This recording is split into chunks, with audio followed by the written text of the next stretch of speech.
It should be clear to all Americans that we have a very serious left-wing terror threat in our country. Radicals associated with the domestic terror group Antifa.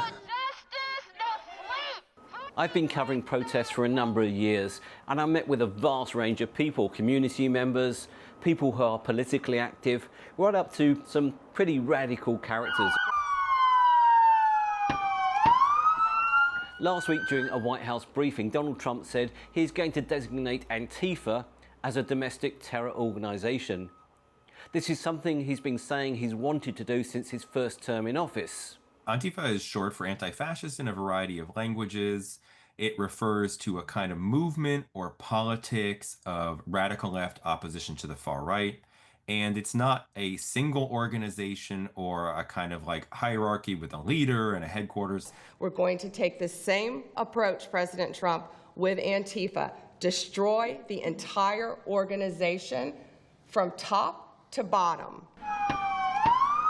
This plays into the whole narrative that Donald Trump has been building up about the enemy within, that we have factions within the US that we're fighting a civil war against.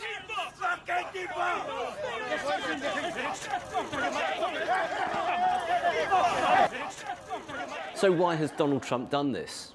Well, much in the same way as the McCarthyism during the 50s, and even if we go further back in history, the 15th century witch trials, this plays into the narrative that Donald Trump is creating, that we have enemy within. We have people here at home, Americans, that are actively campaigning against what is American, what it is to be a patriot. I think that the comparison to McCarthyism is apt. Say what you will about McCarthyism, there was a Soviet Union, there was a global communist movement. Even if, of course, that McCarthyism blew it way out of proportion and accused people who were not communists of being communists, there was that specter which the right wing used to great effect in the United States. Trump first spoke in a meaningful sense of designating Antifa as a terrorist organization in 2020 amidst the massive Black Lives Matter protests of that year. Yes, it's been approved. Yeah, we're surrounded at the corner of Third and Edinburgh. We're going to try an easy push here.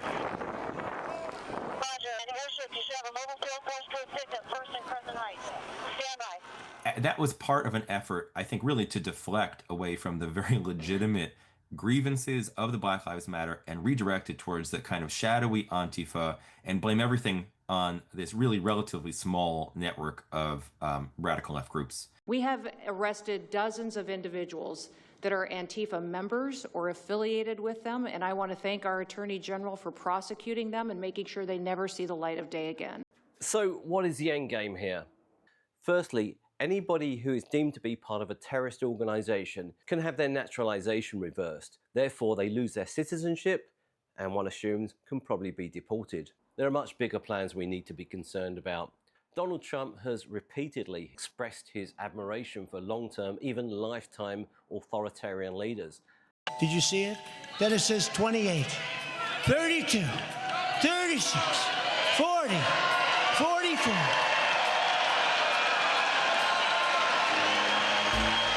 And he joked that the idea of being a lifetime president does sound pretty good to him. Project 2025 and the plans of this administration are not plans for one presidential term, even for one decade. They are plans for the United States for generations to come. We need to stop this trajectory we're on now. The further we go, the harder it will be. So how can we do this? Firstly, our elected officials, whether they're city officials, state officials, or federal officials, need to fight in every way they can to ensure that we can maintain some sort of democracy and rights. We need to get out and protest. A huge visibility on the streets will change things. It will send a clear message to this administration and everybody who's prepared to fight them. So please, let's get out there and protest. And when you do get out there, be annoying, be loud, be obnoxious. Just make sure that we are seen and heard. A word of warning, there are going to be agitators, agents provocateurs in the crowd. This government have already expressed their willingness to put the military into US cities, and the more violent it is out there, the more reason they can find to do that. We have to protest very loudly, very vocally, very annoyingly, but peacefully. After I interviewed Mark Bray, Mark and his family have had to flee the US. They are now living in Spain after multiple death threats and fear for their lives.